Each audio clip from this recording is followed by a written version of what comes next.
नमस्कार दोस्तों, स्वागत है एक बार फिर से आप सभी का हमारे YouTube channel S type two learn में, जहां पर मैं शालिनी मिश्रा आज आपके सामने एक नया टॉपिक लेकर आई हूं, जो कि यानी क्या है, जयशंकर प्रसाद का नाटक चंद्रगुप्त।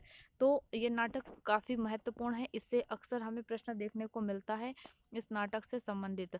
तो कभी इन चंद्रगुप्त यानी कि जयशंकर प्रसाद के जो भी नाटक हैं सारे इंपॉर्टेंट है, सारे से प्रश्न जरूर बनता है, क्रम से लगाने के लिए आते हैं, और सभी को हम जितने भी हमारे इस पाठ्यक्रम में दिए हुए हैं सभी को हम बारी बारी से पढ़ेंगे। तो आज हम यहाँ पर चंद्रगुप्त नाटक को पढ़ने वाले हैं, ठीक है।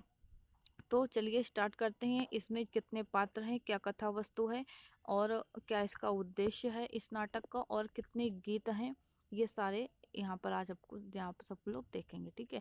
क्योंकि गीत भी इसके उतने ही महत्वपूर्ण हैं जितने कि इसके पात्र और इसकी कथा वस्तु, ठीक है। तो मुख्य बिंदु पहले इसके देख लेते हैं क्या है इस नाटक में। तो चंद्रगुप्त नाटक के महत्वपूर्ण बिंदुओं की बात करते हैं तो कुल 4 अंकों में विभक्त है ये नाटक, ठीक है। चंद्रगुप्त नाटक है 4 अंकों में विभक्त है। कुल 46 दृश्य यहाँ पर होते हैं इस नाटक में। कुल 13 गीत हैं, जिनमें 11 गीत स्त्रियों ने गाए हैं। तृतीय अंक का जो प्रारंभ होता है विपाशा नदी के तट से होता है, ठीक है। ये इंपॉर्टेंट फैक्ट है, तृतीय अंक का प्रारंभ कहाँ से होता है, विपाशा नदी के तट से होता है। तृतीय अंक में कुल 10 दृश्य हैं। चतुर्थ अंक में कुल 14 दृश्य हैं। ये नाटक इतिहास की 3 घटनाओं, कौन कौन सी, अलक्षेंद्र का आक्रमण, नंदकुल की पराजय, शैलुकस का पराभव पर आधारित है। थोड़ी विभाजित नहीं, आधारित है, ठीक है। तो इतिहास की 3 घटनाएं, अलक्षेंद्र का आक्रमण यानी सिकंदर का आक्रमण, नंदकुल की पराजय और सल्यूकस की जो पराजय होती है, इन पर ये आधारित है। तो ये इसके मुख्य बिंदु हो गए। अब इन्हीं को आगे हम विस्तृत रूप में देखते हैं। ये जो चंद्रगुप्त नाटक है, इसका प्रकाशन वर्ष 1931 है। हिंदी का प्रसिद्ध नाटक है, जयशंकर प्रसाद जी के प्रमुख नाटकों में से एक है। और भारत विदेशियों से भारत के संघर्ष और उस संघर्ष में भारत की विजय, यही इसका मुख्य यानी विषय है, ठीक है। क्या है, विदेशियों से भारत का संघर्ष और संघर्ष में भारत की विजय यही इसका इसका मुख्य विषय, यहाँ पर प्रसाद जी ने यही लिखा है। तो प्रसाद जी ने क्यों लिखा ये नाटक, उनको इस नाटक को लिखने का मकसद क्या था, उद्देश्य क्या था, तो इसकी बात हम कर लेते हैं। कि कहते हैं प्रसाद जी के मन में क्या था, भारत की गुलामी को लेकर एक गहरी व्यथा थी। इस ऐतिहासिक प्रसंग के माध्यम से उन्होंने अपने इसी विश्वास को वाणी दी है। यानी शिल्प की दृष्टि से अगर इस नाटक यानी कि वो क्या जानते थे, समझते थे कि यानी उस समय जब ये नाटक लिखा गया, भारत क्या था, अंग्रेजों के हाथ में गुलाम था। और वो उस गुलामी की जो व्यथा थी उनके प्रसाद जी के हृदय में थी, यानी वो व्यथित थे। और इसी ऐतिहासिक प्रसंग के माध्यम से वो भारत की उस गौरव गाथा यानी प्राचीन गौरव इतिहास को लोगों को फिर से स्मरण कराना चाहते थे कि हमारे पूर्वजों ने किस तरीके से विदेशियों को अपने यहाँ से भगाया था, उनसे लोहा लिया था। तो उसी को यहाँ पर वो बताना चाहते हैं। तो शिल्प की दृष्टि से बात करते हैं तो ये नाटक नाटक क्या यानी शिथिल है, यानी कि इस कथा में वो क्या है, संगठन, संतुलन और एकांतता नहीं है, जो स्कंदगुप्त नाटक में कही जा सकती है। तो चंद्रगुप्त नाटक की और आगे बात करते हैं हम यहाँ पर। तो ये जो नाटक है, ये बात किसकी करता है, नाटक मौर्य साम्राज्य के संस्थापक चंद्रगुप्त मौर्य के उत्थान की कथा को नाट्य रूप में कहता है ये चंद्रगुप्त नाटक, ठीक है। और ये क्या करता है, ये नाटक चंद्रगुप्त मौर्य के उत्थान के साथ साथ उस समय का जो महाशक्तिशाली राजा मगध का था, घनानंद के पतन की कहानी भी ये नाटक कहता है, ठीक है। और ये नाटक चाणक्य के प्रतिशोध विश्वास की कहानी को भी कहता है। ये नाटक राजनीति, कूटनीति, षड्यंत्र, घात प्रतिघात, द्वेष, घृणा, महत्वाकांक्षा, बलिदान और राष्ट्र प्रेम की कहानी को भी कहता है, ठीक है। ये नाटक ग्रीक के विश्व विजेता सिकंदर या अलेक्जेंडर या अलेक्जेंद्र, जो भी इसके नाम है कई, के लालच, कूटनीति एवं डर की कहानी को भी कहता है। और ये नाटक प्रेम और प्रेम के लिए दिए गए बलिदान की कहानी भी कहता है। ये नाटक त्याग और त्याग से सिद्ध हुए राष्ट्रीय एकता की कहानी भी कहता है। तो कई विषय हैं इस नाटक में, इन सभी को हम यहाँ पर समझ लेंगे, ठीक है। चलते हैं आगे इसकी कथा वस्तु की तरफ। क्या है इसका कथानक, तो चंद्रगुप्त नाटक का जो कथानक, चंद्रगुप्त नाटक का एक अंक जो है उसमें क्या कहते हैं कि इस पूरे कथानक को संक्षेप में जानते हैं और क्या है इसका कथानक तो देख लेते हैं। तो ये नाटक 4 अंकों में विभाजित है। चारों अंकों में हमने देखा 44 दृश्य है। पूरे नाटक के मुख्य 3 घटनाएं हैं और 3 घटनाएं कथाएं और उसके आसपास जो उपकथाएं हैं उसी के साथ साथ चलती रहती हैं। ठीक है, जिनमें 8 उपकथाएं हैं और 3 जो मुख्य कथाएं हैं वो कौन कौन सी हमने देखा, सिकंदर का आक्रमण, नंदवंश का नाश और शैलुकस की हार। ठीक है, और इस नाटक में जो 8 उपकथाएं हैं वो कौन कौन सी चलती हैं उसकी भी बात कर लेते हैं।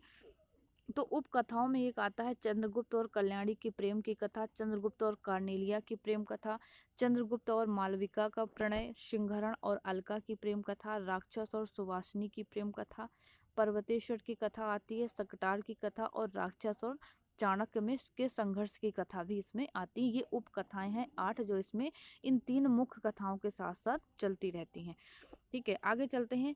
तो इस नाटक के पहले अंक में कथा के प्रमुख पात्रों से जब हम परिचय करते हैं तो इसमें क्या होता है, सिंधु देश की जो राजकुमारी होती है मालविका, सकटार की कन्या सुवासिनी और पंजाब का राजा पर्वतेश्वर और मगध का अमात्य और अलच्छेन्द्र, इन सब से हमारा परिचय होता है। ठीक है, और सेनापति सैलुकस भी होता है, तपस्वी दंडायन, ये सभी पात्र हैं, जरूर ध्यान रखिएगा पात्र।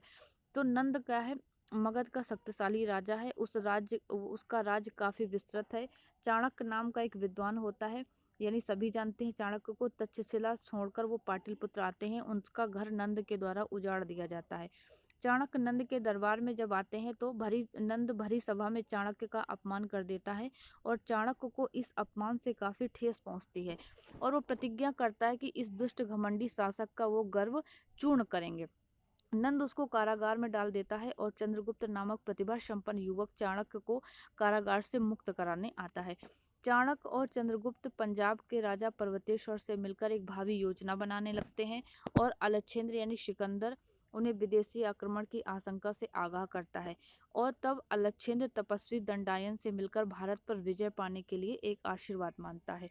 ठीक है, और इस अंक में आगे क्या होता है कि युवकों का एक समूह मिलकर एक योजना बना रहा होता है कि देश पर विदेशी आक्रमण को कैसे रोका जाए।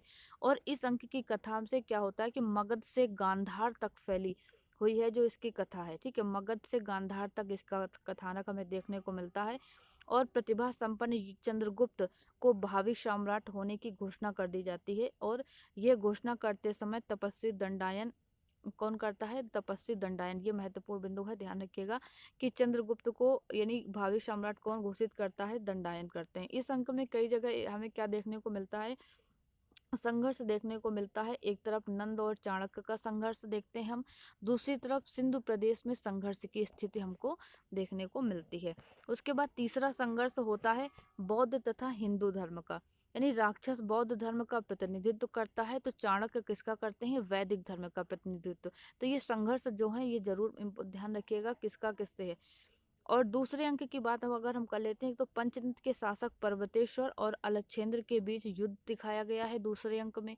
ठीक है, इस युद्ध में चंद्रगुप्त, चाणक्य, अलका और सिंहरण पर्वतेश्वर का साथ देने लगते हैं और इस युद्ध में यद्यपि क्या होता है पर्वतेश्वर की हार हो जाती है, लेकिन फिर भी अलच्छेन्द्र के साथ उसकी संधि हो जाती है। अपने देश वापस जाने से पहले अलच्छेन्द्र क्या करता है, यानी सिकंदर शूद्रों पर आक्रमण करने की योजना बनाता है और इसी बीच चाणक्य अपने प्रयासों से चंद्रगुप्त को मालव और शूद्रों का सेनापति बना देता है और वह अपनी चालाकी से पर्वतेश्वर को भी मना लेते हैं, कौन, चाणक्य। ठीक है, तो ये घटनाएं यहाँ पर दूसरे अंक की हैं। उसके बाद अलच्छेन्द्र वो ये क्या मना लेते हैं पर्वतेश्वर को कि वो यानी सिकंदर की सहायता ना करे। फिर अलच्छेन्द्र यानी सिकंदर चंद्रगुप्त का युद्ध होता है और जिसमें सिकंदर की हार हो जाती है। चंद्रगुप्त और अलच्छेन्द्र को चंद्रगुप्त माफ कर देता है और उसे यवन सेनापति को सौंप देता है।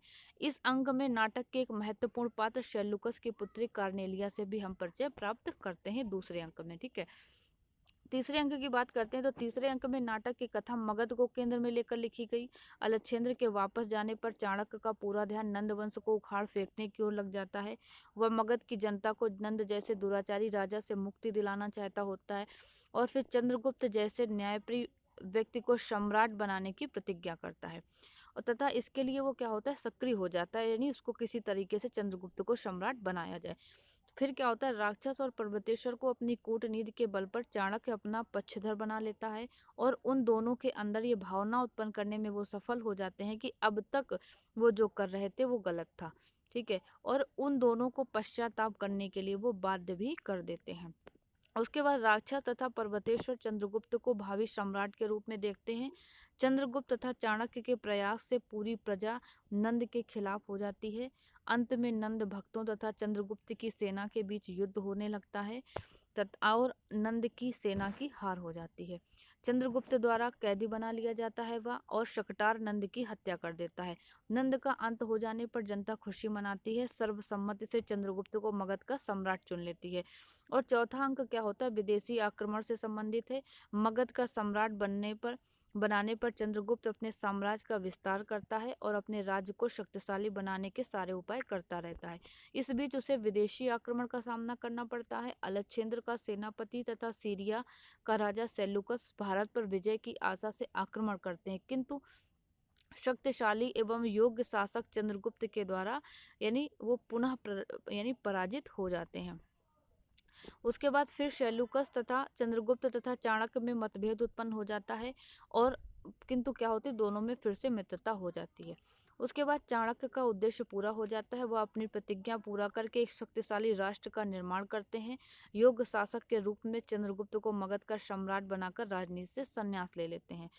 तो इस तरीके से इसमें जो ये मुख्य कथा थी, इसकी 4 अंकों में ये विभक्त नाटक है। अब इस नाटक का उद्देश्य क्या था, इस नाटक के उद्देश्य की बात कर लेते हैं। तो हमने अभी ऊपर पढ़ा भी, इस नाटक का उद्देश्य क्या था कि जिस समय प्रसाद जी साहित्य की रचना कर रहे थे, उस समय देश पर अंग्रेजों का शासन था। अंग्रेज भारतीय संस्कृत सभ्यता को क्या करते थे, हीनता की दृष्टि से देखते थे, और प्रसाद जी भारतीयों में अपने गौरव में संस्कृत की यानी जो गौरव में उनकी हमारी संस्कृति उसको याद दिलाते हैं इस नाटक के माध्यम से, और एक नई स्फूर्ति का संचार करना चाहते थे। इसी उद्देश्य की पूर्ति के लिए उन्होंने अपने गौरव में इतिहास की रचना की इस नाटक के माध्यम से, अंग्रेजों को दिखाने के लिए कि हाँ हमारे पूर्वज कैसे थे। तो चंद्रगुप्त प्रसाद जी का एक प्रसिद्ध नाटक है, और उन्होंने यही दिखाने का प्रयास किया कि अयोग्य शासक द्वारा किस प्रकार देश को हानि पहुंचती है। प्रसाद जनतंत्र में विश्वास रखते थे, और जनता द्वारा चुना गया योग्य प्रतिनिधि ही देश को सही राह पर ले जा सकता है, यही उनकी मान्यता थी। और इसी कारण वो क्या करते हैं, सर्वगुण संपन्न चंद्रगुप्त को उन्होंने जनता द्वारा मगध का सम्राट घोषित करवाया है। ठीक है, तो ये इस नाटक का उद्देश्य था। अब इस नाटक के कुछ गीत हैं, गीत योजना की बात कर ले तो इस नाटक में कुल 11 गीत हैं। कुछ गीत प्रेम के हैं तो कुछ देश प्रेम के भी हैं। कुछ सभी गीत यानी दो गीत काफी लोकप्रिय हैं, जिनका यानी हम हर जगह जिनको देखते हैं। पहला गीत कौन सा है, अरुण ये मधुमेह देश हमारा, जहाँ पहुंच अनजान क्षितिज को मिलता एक सहारा, है ना। ये गीत है ग्रीक दार्शनिक सेल्यूकस की कन्या कार्नेलिया सिंधु नदी की तट पर प्रकृति का मनोरम दृश्य देख रही होती है, और कार्नेलिया भारतवर्ष के इस मनोरम दृश्य को इस गीत के माध्यम से बताती जाती है, और भारतीय संगीत को याद करती हुई इस गीत को गाती है कि अरुण ये मधुमेह देश हमारा, ये गीत है। उसके बाद दूसरा जो लोकप्रिय गीत है इसका, इसी नाटक का गीत है हिमाद्रि तुंग श्रृंग से। ये गीत है इस प्रबुद्ध शुद्ध भारती, स्वयं प्रभा समुज्ज्वला, स्वतंत्रता पुकारती, अमर वीर पुत्र हो, दृढ़ प्रतिज्ञ सोच लो। ये गीत है, ये गीत युद्ध से पहले गाया जाता है, जो युद्ध में प्रस्थान करने से पहले सैनिकों का उत्साह बढ़ाने के लिए तक्षशिला की राजकुमारी अलका अपने नागरिकों के साथ देश की आज़ादी के लिए इस युद्ध को गाती है। एक आवाहन गीत है ये। ठीक है, उसके बाद अगला गीत है जो इस नाटक का यानी प्रथम उसको गीत है ये सिंहरण को मुक्त करने के लिए, यानी कि ये गीत कौन गाता है, राजा पोरस के प्रेम का सॉन्ग, यानी ये गीत गाने वाली है बंदी गृह में कैद अलका। ठीक है, अलका जानती है कि युद्ध भूमि में सिंहरण का जाना जरूरी है, और वह कहती है कि सिंहरण को मालो भेजने के लिए प्रणय के साथ अत्याचार करना होगा। तो ये अलका गीत गाती है कौन सा, प्रथम यौवन मदिरा से मत प्रेम करने की थी परवाह, ये गीत गाती है अलका। ठीक है, उसके बाद अगला गीत आता है आज इस यौवन के माधवी कुंज में कोकिल बोल रहा, मधु पीकर पागल हुआ करता प्रेम प्रलाप। ये गीत कौन गाता है, सुवासनी गाती है। ठीक है, वो सुवासनी कौन है, यानी कि तीसरे ये नंद अपने नंद की जो वो होती है प्रेमिका होती है, वो सुवासनी ये गीत गाती है। ठीक है, चलते हैं अगले गीत की तरफ। जो अन्य गीत हैं इसके जैसे तुम कनक किरण के अंतराल से चलती हो लुक छिप कर, ये सुवासिनी गाती है प्रथम अंक में। और ये गीत दिसंबर जून 2019 की परीक्षा में जून में पूछा गया था, ये प्रीवियस ईयर में आ चुका है।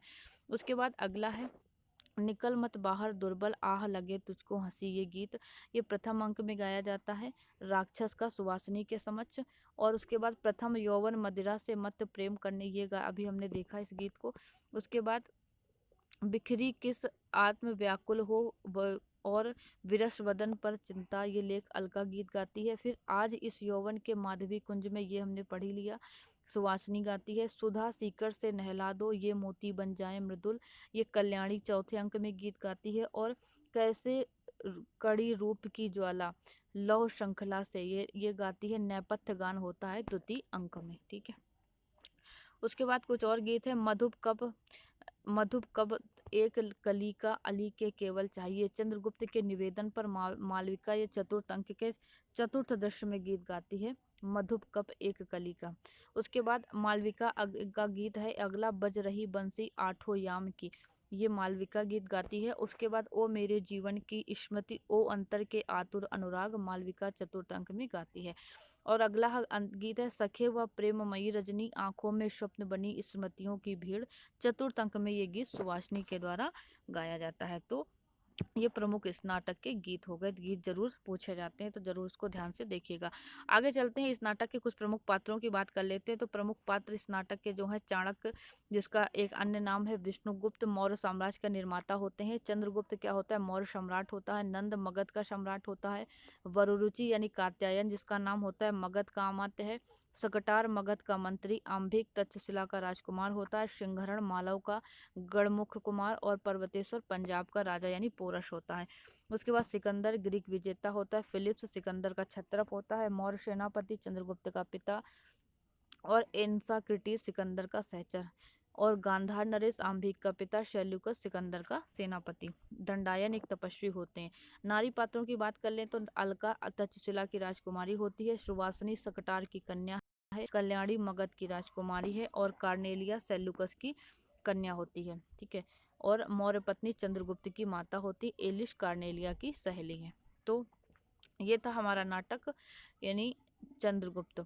इस नाटक को हमने आज यहाँ पर कवर किया। उम्मीद करते हैं आपको पसंद आएगा और इस नाटक से संबंधित जो भी तथ्य हमने यहाँ पर दिए परीक्षा में आपको काफ़ी मदद करेंगे। तो चलिए मिलते हैं कल फिर एक नए नाटक या किसी एक अपनी रचना के साथ जो कि हमारे इसी नेट जेआरएफ के सिलेबस से संबंधित होगी। तो चलिए, पसंद आए तो प्लीज़ लाइक शेयर करना मत भूलिएगा और हमारा पेड क्लास भी ज्वाइन करना मत भूलिएगा नेट जेआरएफ से संबंधित। तो मिलते हैं कल फिर। Thank you.